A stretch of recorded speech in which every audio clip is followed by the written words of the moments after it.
आज के क्लास में हम लोग पढ़ेंगे सबसे ज्यादा बोले जाने वाले अंग्रेजी शब्द। ये सबसे ज्यादा बोले जाते हैं जब आप अंग्रेजी बोलते हैं। तो अगर आप अंग्रेजी बोलना चाहते हैं तो इन शब्दों का इस्तेमाल आपको आना ही चाहिए। तो चलिए इसी बात के साथ क्लास को शुरू करते हैं। क्लास को शुरू करने से पहले हे एवरीवन, स्वागत है आपका आज के क्लास में। आज की वीडियो में मैं हूं प्रीति मैम और आप देख रहे हैं संरीति इंग्लिश अकेडमी। अगर आप इस चैनल पर पहली बार आ रहे हैं तो सब्सक्राइब करना बिल्कुल मत भूलिएगा। सब्सक्राइब करते वक्त बेल नोटिफिकेशन को ऑन कर दीजिएगा। और आपको यहाँ पर इस चैनल को सब्सक्राइब क्यों करना चाहिए? अगर आप अंग्रेजी बोलना चाहते हैं, बहुत पैशनेट है अंग्रेजी बोलने को लेकर के, तो आप सही जगह पर हैं। जरूर सब्सक्राइब करके रख लें क्योंकि आप पक्के तौर पर अंग्रेजी बोल सकते हैं अगर आप क्लासेस को रेगुलर फॉलो करेंगे तो। इसके अलावा हमारी ऐप संरीति इंग्लिश अकेडमी को आप डाउनलोड और इंस्टॉल कर सकते हैं गूगल प्ले स्टोर पर जा करके। वहां पर आपको मिलती हैं फ्री की कोर्सेज, पेड कोर्सेज, जैसी आपकी इच्छा है वैसा आप कोर्स को कर सकते हैं। और इसी के साथ आज की क्लास को चलिए शुरू करते हैं। सबसे पहले बात कर दूं 3 शब्दों की जो कि आपको दिख जाएगा जब आप बहुत ही normal day to day life में हम लोग जो वाक्य इस्तेमाल करते हैं ना, उनमें ये इस्तेमाल होते हैं। सबसे पहला वर्ड है बी। बी इसका उच्चारण होता है जिसका मतलब होता है हो या होना। अगला है बीइंग जिसका मतलब होता है हो रहा है या किया जा रहा है। तीसरा है बीन, BEEN बीन जिसका मतलब होता है आ रहा हूं या आ रही हूं। ये आने वाला आ रहा हूं नहीं है। आगे एक्सप्लेन करूंगी कैसे ये अलग है उस वाले आ रहा हूं आ रही हूं से। ये ना तीनों में ना कंफ्यूजन होती है। मुझे कई बार कमेंट बच्चे करते हैं, आप लोग करते हो कि मैम बी, बीन और बीइंग में जो है कंफ्यूजन होती है। आज ये कंफ्यूजन दूर कर दूंगी। सोचा क्लास में जब पढ़ा ही रही हूं तो क्यों ना कंफ्यूजन भी दूर कर दी जाए। तो बी का मतलब याद रख लो, बीइंग का मतलब याद रख लो और बीन का मतलब याद रख लो। अब समझते हैं कि ये इस्तेमाल कैसे होता है तो और क्लैरिटी आ जाएगी। जैसे जब आप कहते हो कोई भी हो सकता है ना, कोई भी हो सकता है तो इट कैन बी एनीवन, है ना। होने की जब बात हो रही हो तो इट कैन बी एनीवन, ठीक है। ये मेरे लिए कठिन हो रहा है, it is being tough for me. जैसे मान लो आप एक सिचुएशन में हो, जो सिचुएशन को आप बिल्कुल झेल नहीं पा रहे हो, बर्दाश्त नहीं कर पा रहे हो, तो आप कहते हो it is being tough for me. और मैं काम करता आ रहा हूं, आ रही है बात समझ में? ये आ रहा हूं वाला बात नहीं कर रहे हैं हम लोग। जैसे कोई ऐसा काम जो आप करते आ रहे हैं, है ना, तो मैं काम करता आ रहा हूं, आई हैव बीन वर्किंग। मैं काम करता आ रहा हूं, आई हैव बीन वर्किंग। मैं काम करती आ रही हूं, I have been working. Clear? लड़के हो लड़की हो, आ रहा हूं आ रही हूं, ये इंग्लिश मतलब हिंदी में होता है, इंग्लिश में वाक्य विल बी सेम, ठीक है। अब अगला शब्द है विल जिसका इस्तेमाल होता है गा, गे, गी के तौर पर और ये सबके साथ इस्तेमाल होता है। ये इसकी खास बात है। दूसरी, ये फ्यूचर वाले वाक्यों को बताने के लिए इस्तेमाल किया जाता है। इस्तेमाल इसका आप सबके साथ कर सकते हैं, बता चुकी हूं। कैसे करोगे वो देख लो। जैसे वह पढ़ाई करेगा, ये बताओ ये वाक्य हिंदी वाला पढ़ के समझ में आ रहा है कि फ्यूचर के बारे में बात की जा रही है। अभी वो पढ़ रहा है कि नहीं पढ़ रहा हमें नहीं पता, उसने पढ़ाई की थी या नहीं की थी हमें नहीं पता। वह पढ़ाई करेगा, फ्यूचर की बात हो रही है तो ही विल स्टडी। वह पढ़ाई कर रहा होगा, ही विल बी स्टडिंग। वह पढ़ चुका होगा, काम कंप्लीट हो चुका है, he will have studied. He will have studied। आगे बढ़ते हैं। अगला शब्द है इस जिसका इस्तेमाल 2 तरीकों से आपको मोस्टली आप करते हो, बहुत ज्यादा करते हो इस तरीके के वाक्यों का इस्तेमाल। वो है, एक तो है के रूप में, ये काफी प्रचलित है, ये हमें आता भी है लगभग। लेकिन अगला इस्तेमाल है रहा है के रूप में, है ना। रहा है, रही है ना, वह जा रहा है, वह आ रही है, इस तरीके के जो वाक्य। और इसके लिए आपको हमेशा ये याद रखना होगा, इसका इस्तेमाल आप कभी भी कर रहे हो, याद रखना इसका इस्तेमाल आप ही के साथ कर सकते हो, शी के साथ कर सकते हो, इट के साथ कर सकते हो और किसी भी नाम के साथ कर सकते हो। जैसे वह एक डॉक्टर है, ही इज अ डॉक्टर। वह पढ़ रहा है, ही इज रीडिंग। वह पढ़ रहा है, ही इज रीडिंग। फिर है एम जिसका इस्तेमाल हूं या रहा हूं के तौर पर होता है और इस्तेमाल इसका आई के साथ होता है। एम है तो आई के साथ ही जाएगा, जाहिर सी बात है। जैसे मैं पढ़ता हूं, आई स्टडी। मैं पढ़ रहा हूं, I am studying. I am studying. R की बात कर लेते हैं क्योंकि इज और एम की बात करें और आर की बात ना करें तो मतलब गड़बड़ हो जाती है बात, क्योंकि सब्जेक्ट मैटर जो हमारे पास है ना वो कुछ लेफ्ट आउट हो जाता है, यू वी दे जो है वो छूट जाता है। इज एम की अगर बात होगी तो आर की बात होनी कंपलसरी है। जैसे कि आप आर का इस्तेमाल करते हैं के तौर पर और रहे हैं के तौर पर, ठीक है। क्योंकि हिंदी वाले वाक्य में जब सब्जेक्ट की जगह पर आप वी, दे और यू का इस्तेमाल करते हैं ना, तो रही है और रहा है और रहा हूं आप ऐसे भी इस्तेमाल नहीं कर सकते है ना। जैसे आप क्या कहोगे, वे जा रहे हैं, वे जा रहा हूं तो आप नहीं कहोगे। वे जा रहे हैं, वो जा रही है, वो तो आप वे जा रही है वो तो नहीं कहोगे ना आप। तो जब भी आप आर का इस्तेमाल करते हैं तो सब्जेक्ट क्योंकि यू वी दे होता है तो ये हैं और रहे हैं का इस्तेमाल होता है। जैसे हम लोग पढ़ाई कर रहे हैं, वी आर स्टडिंग, हम लोग पढ़ते हैं, वी स्टडी। ठीक है, अगला शब्द है वॉज, जिसका इस्तेमाल होता है था, थे या थी के रूप में। इस्तेमाल इसका आई, ही, शी, इट और किसी भी नाम के साथ होता है। ये वाला जो है जो ये वाला जो तरीका है ना, मतलब ये वाला जो रूल है, ये ना थोड़े खासे ध्यान से याद रखना। बिकॉज नॉर्मली क्या होता है ना, देखो जैसे मैंने बताया विल का इस्तेमाल सबके साथ कर सकते हैं और इज एम आर के लिए अलग अलग बता दिया, लेकिन वॉज एक ऐसा शब्द है जहां पर ही, शी, इट नेम के साथ तो ये इस्तेमाल होता है, लेकिन यहां पर ही, शी, इट नेम के साथ आई की भी पेयरिंग होती है। मतलब ये वाला रूल जो है थोड़ा सा ट्रिकी हो जाता है, बाकी जो है ना थोड़ा कॉमन टाइप चलता है तो हमें याद रह जाता है, बट ये वाला याद नहीं हो पाता। तो इसको याद रखना, वॉज का इस्तेमाल ही, शी, इट नेम के साथ तो होता है, लेकिन आई के साथ भी होता है। कैसे देख लो, मैं एक लेखक था, आई वॉज अ राइटर। ठीक है, मैं लिख रहा था, आई वॉज राइटिंग। अगेन रहा था, रही थी, ये जो है वॉज के लिए भी इस्तेमाल होता है। तो ये पास्ट की बात कर रहे हैं हम लोग, तब हम लोग वॉज के साथ रहा था, रही थी वाले वाक्यों में भी वॉज का यूज करेंगे। ठीक है, अब बात करेंगे वर की, जिसका इस्तेमाल थे या थी के रूप में होता है। और अलग कैसे है ये यू, वी और दे के साथ इस्तेमाल होता है वर का। ये मतलब be very careful about it कि यू, वी, दे के साथ जो है आप वर का इस्तेमाल करते हैं।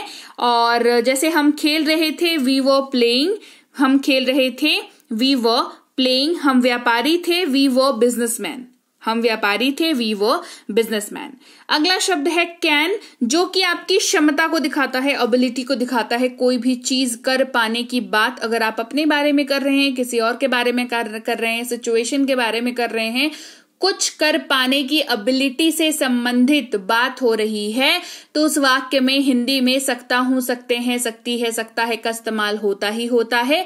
और जब उस वाक्य की अंग्रेजी होती है तो वहां पर कैन का इस्तेमाल होता ही होता है। जैसे हम लोग ये कर सकते हैं, we can do this. Same उसी तरीके से वाक्य जब वाक्य के लास्ट में सकता हूं, सकते हैं, सकती है, सकते हैं का इस्तेमाल कर रहे हैं, लेकिन अब कंडीशन क्या है, अब वो वाक्य जो है ना वो परमिशन वाला है, रिक्वेस्टफुल वाला वाक्य है, रिक्वेस्टिंग वाला मोड है अब उस वाक्य का। तो इन दैट केस वहां पर कैन का इस्तेमाल नहीं करेंगे, वहां पर मे का इस्तेमाल करेंगे। ठीक है, जैसे क्या मैं आपकी मदद कर सकता हूं, मे आई हेल्प यू, क्या मैं आपकी मदद कर सकता हूं, मे आई हेल्प यू।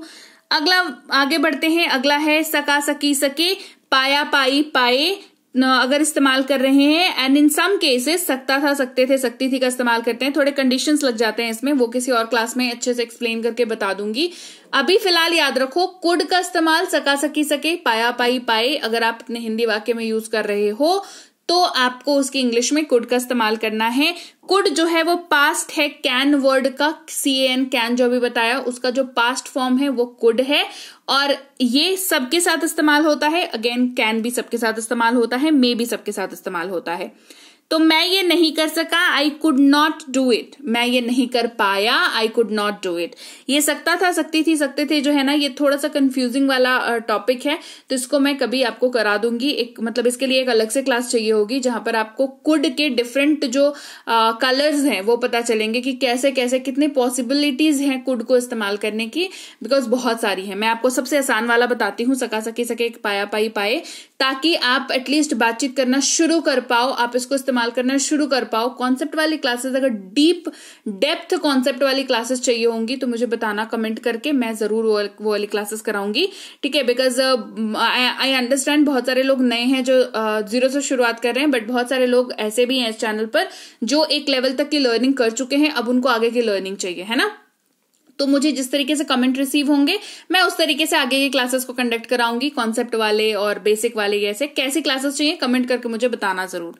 इसके अलावा अब बात करते हैं अगले शब्द की, मतलब कि आगे बढ़ रहे हैं हम लोग, जो कि है कैन बी। कैन के साथ बी का इस्तेमाल, जहां पर ये इस्तेमाल होता है जा सकता है, जा सकती है, जा सकते हैं के तौर पे। और ये अगेन मैं बता दूं, ये जाने वाला जाना नहीं है, जैसे मैं वो जा सकता है, वो जा सकती है, वो वाला जाना नहीं है, ठीक है।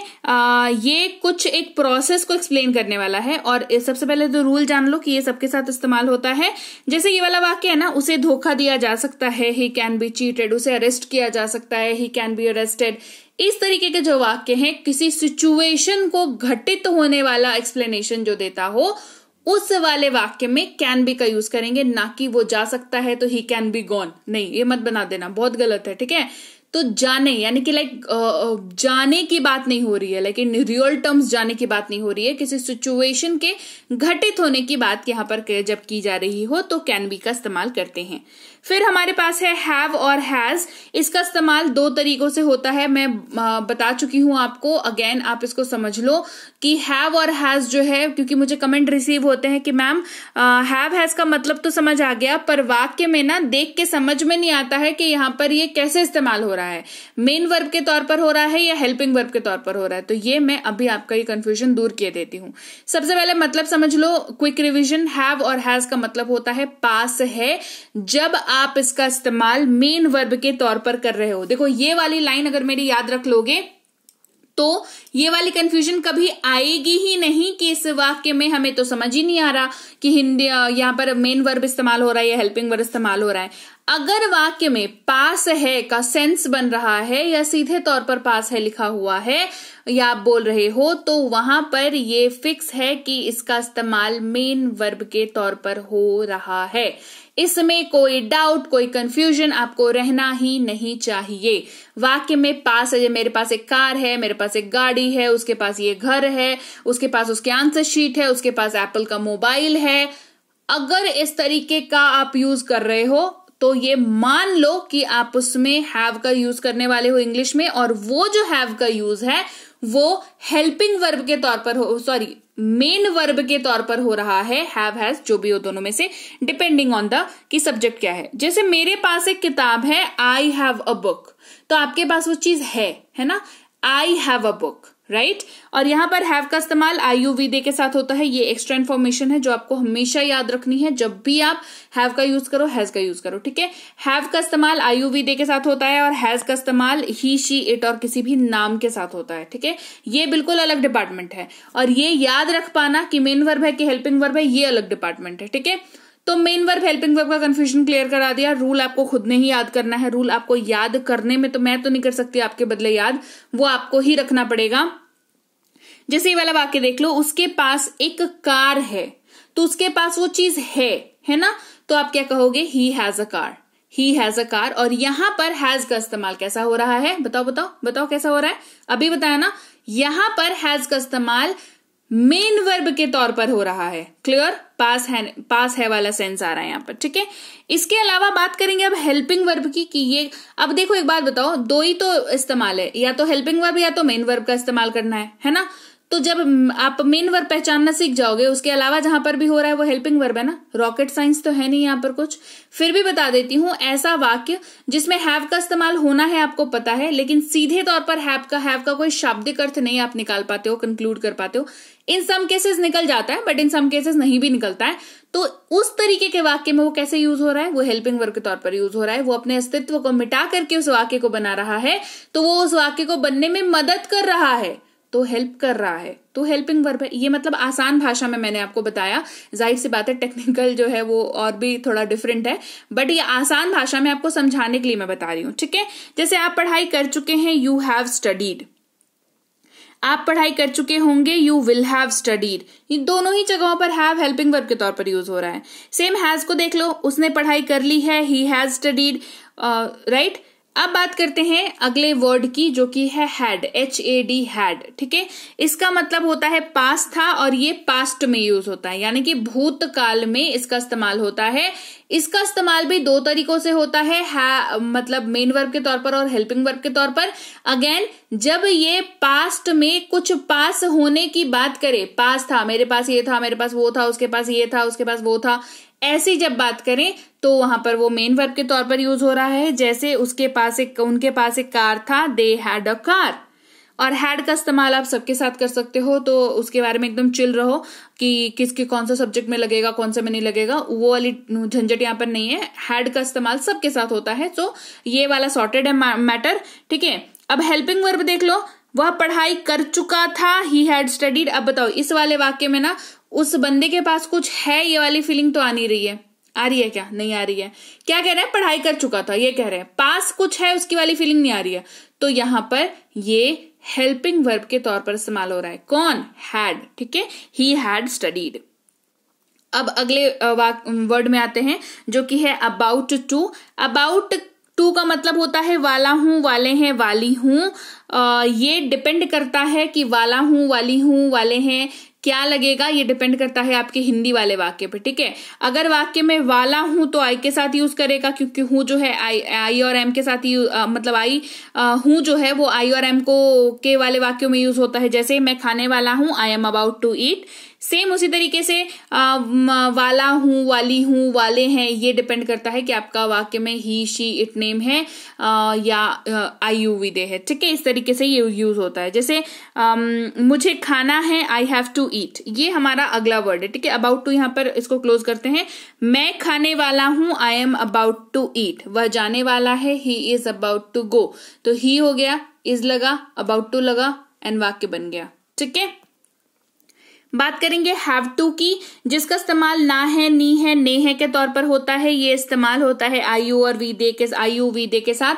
देखो, हैव जब पढ़ाया तब भी यही बताया कि IUV दे के साथ इस्तेमाल होता है। हैव टू जब पढ़ा रही हूं तो भी यही बता रही हूँ, IUV दे के साथ इस्तेमाल होता है। तो हैव जब भी पढ़ोगे IUV दे याद रख लो, हैव के साथ यूज होता है।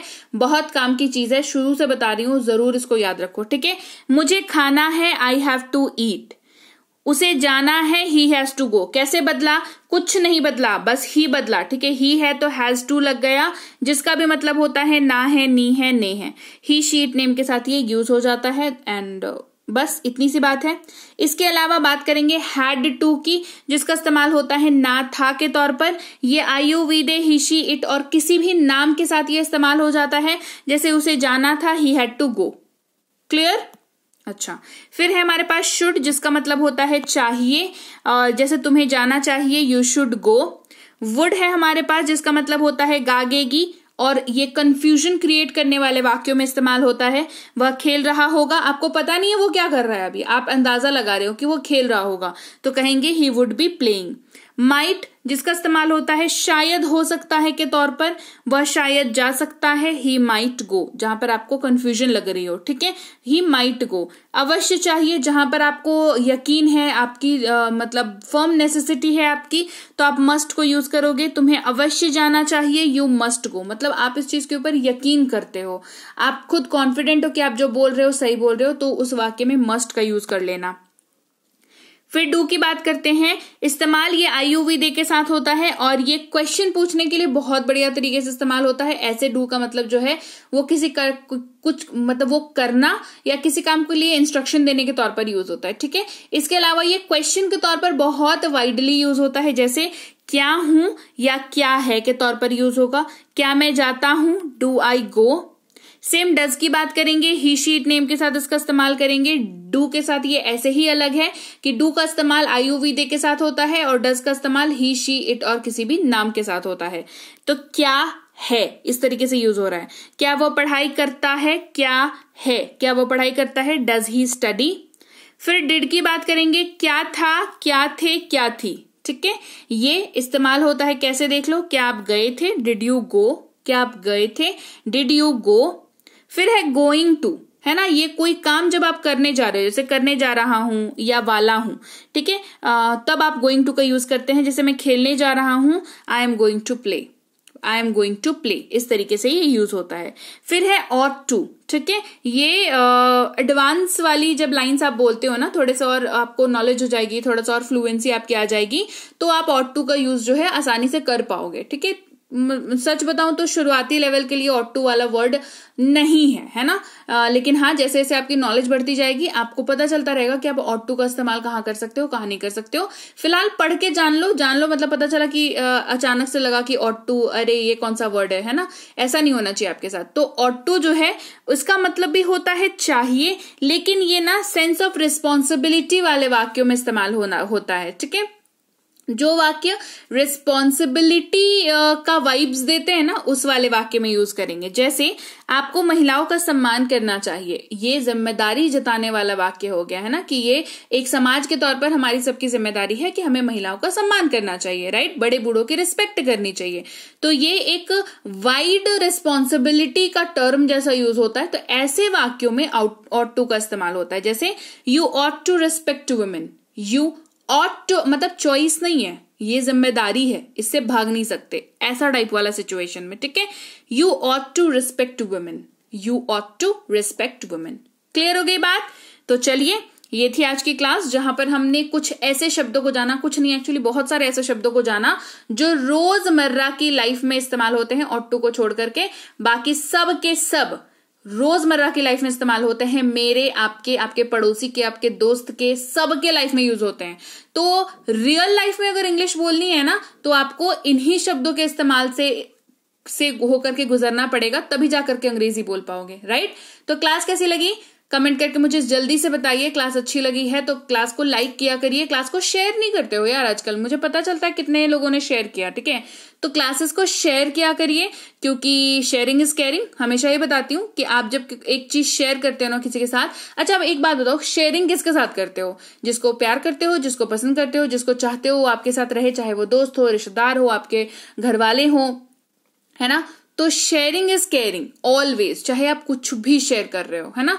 तो क्लासेस को भी शेयर किया करो, और ये शेयरिंग करके तो फिर आप मेरी भी केयर करोगे और जिसको भेज रहे हो उसको भी केयर करोगे, तो ये डबल बोनस वाला है ना। तो क्लासेस को शेयर जरूर किया करें। और आप देख रहे हैं समृद्धि इंग्लिश एकेडमी, सब्सक्राइब नहीं किया है तो सब्सक्राइब करके बेल नोटिफिकेशन को ऑन कर दें। इसके अलावा अगर आप करना चाहते हैं कोई भी कोर्स, जैसे कि स्पोकन इंग्लिश का, इंग्लिश रीडिंग का, इंग्लिश ग्रामर का, ये कोर्सेज जो है आप कर सकते हैं हमारी ऐप पर। हमारी ऐप पर आप ई बुक्स भी ले सकते हैं, लेकिन ई बुक को डाउनलोड कर लिया करें अपने मोबाइल पर, ठीक है। समृद्धि इंग्लिश एकेडमी ये ऐप है जो आपको गूगल प्ले स्टोर पर मिल जाती है, उसको आपको डाउनलोड और इंस्टॉल कर लेना है। बेसिक डिटेल, नाम, नंबर, ईमेल आईडी वगैरह डाल करके रजिस्टर कर लेना है। उसके साथ ही ये वाले नंबर पर आप मैसेज कर सकते हैं अगर आपको कोई दिक्कत होती है ऐप को यूज करते वक्त, ठीक है, कि मुझसे ये नहीं खुल रहा, मुझसे पेमेंट नहीं हो रहा, या मुझे क्लासेस नहीं दिख रही, इस तरीके का अगर कोई सिचुएशन होता है तो आप यहाँ पर मैसेज करके बता सकते हैं। हमारी टीम आपसे संपर्क कर लेगी अपने आप ही। इसके अलावा हमारी ई बुक्स इस वेबसाइट पर भी अवेलेबल हैं, यहां से भी आप ई बुक्स को ले सकते हैं। दोनों ही सूरतों में इनको डाउनलोड करके आप अपने पास जरूर रखें, आपके लिए ही बेनिफिशियल है। साथ ही आप हमारे व्हाट्सएप ग्रुप से जरूर जुड़े। लाइफ टाइम मेंबरशिप आपको वहां पर मिल जाती है, जहां पर आपको फ्री में क्लासेस ऑफर की जाती हैं। लाइफ टाइम, साल के 365 दिन रोज क्लास आती है, ठीक है।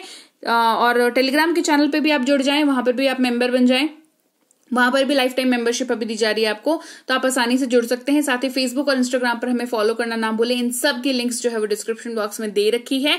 साथ ही मैं आपसे मिलूंगी आपकी अगली क्लास में। Till then, thank you so much for watching. Stay tuned to Samriddhi English academy.